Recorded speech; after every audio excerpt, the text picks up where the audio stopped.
mission, what would they do? Think about Musa. I love the story of Musa alayhi salam. What did he say before he was going to go and speak to Fir'aun?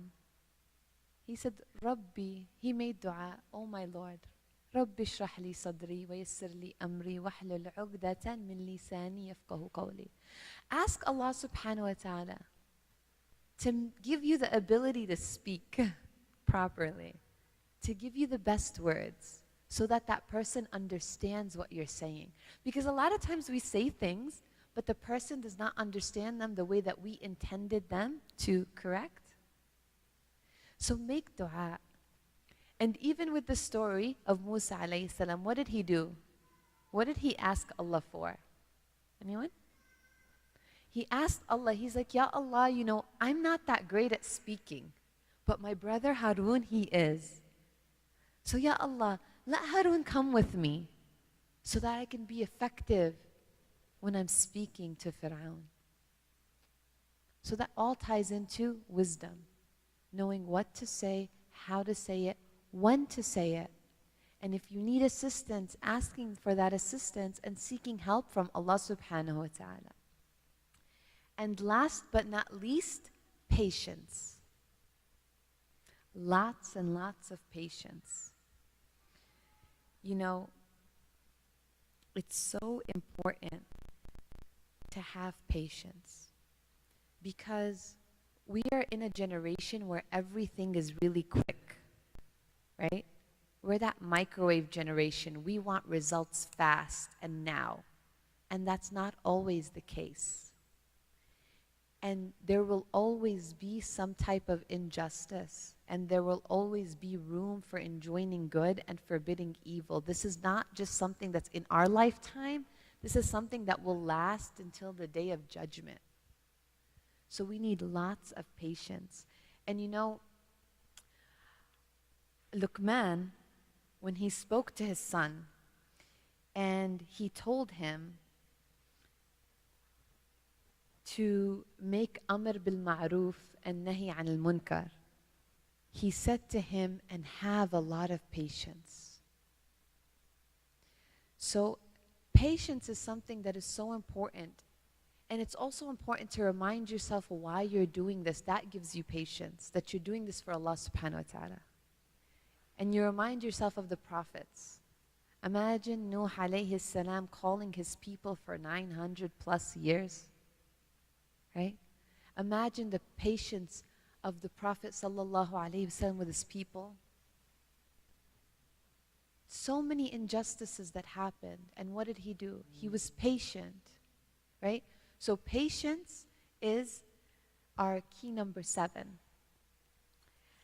And now there's different types of activism because there's different phases in our lives, and each and every one of us has a different, they're in a different spot in life. They have different abilities and capabilities, right? Not all of us can be Sister Linda Sarsour. May Allah subhanahu wa ta'ala bless her, right? Not all of us. Allah subhanahu wa ta'ala didn't give us all the same talents, the same capabilities, right?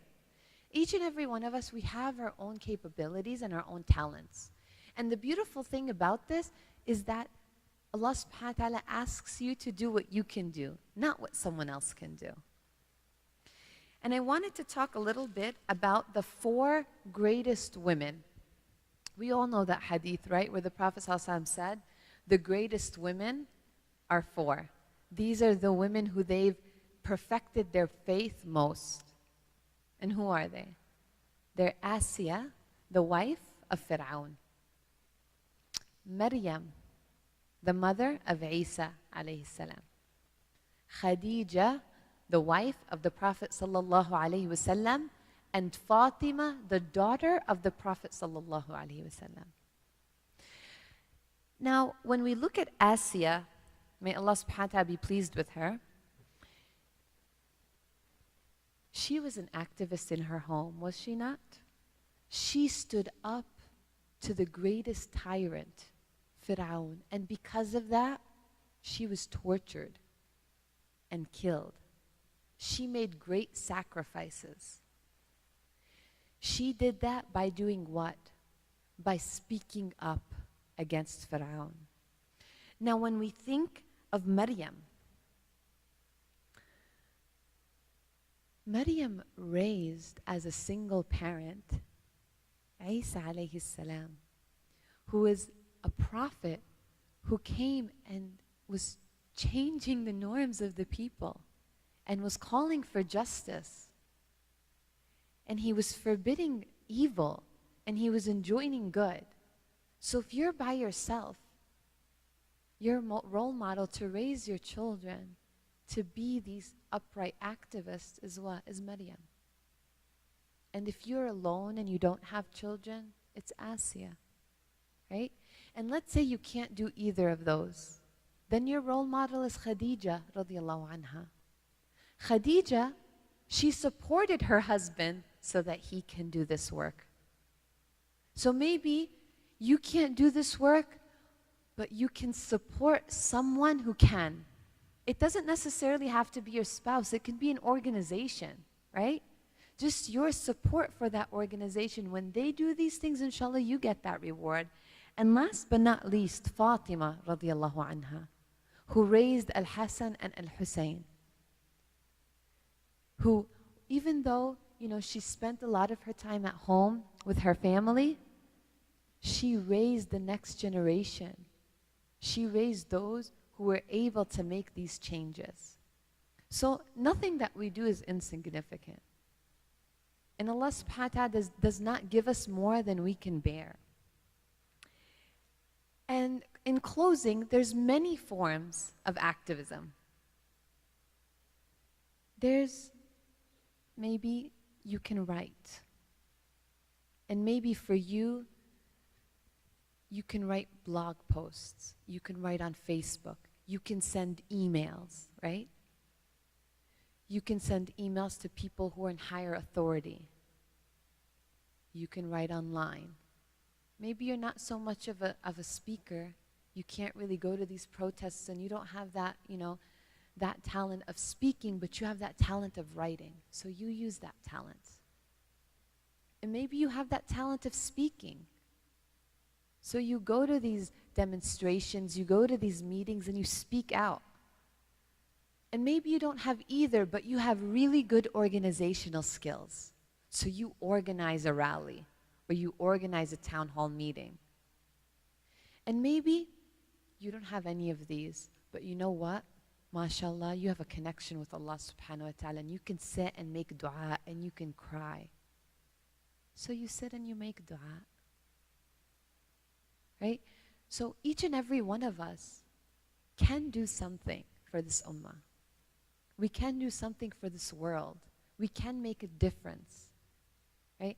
And I've run out of time, but I want you all to go home and read the last sermon of the Prophet sallallahu alaihi wasallam, because I've derived these 7 principles from that. If you read the last sermon of the Prophet sallallahu alaihi wasallam, this is the address that this was his last will and testament. This was, the Muslims were gathered. It was a time where he knew his time was ending and he needed to tell the ummah one last thing. Go and read that and you'll see that the Prophet sallallahu alaihi wasallam, he taught us these 7 principles there and throughout his lifetime. And that when we read and we reflect upon the verses of Allah subhanahu wa ta'ala, each and every one of them is talking to us. Each and every one of them we can apply in our lives. Maybe not the same way, but we can. And we need to, inshallah, empower each other and empower ourselves so that we can make and be that positive change in the ummah. And jazakumullahu khairan.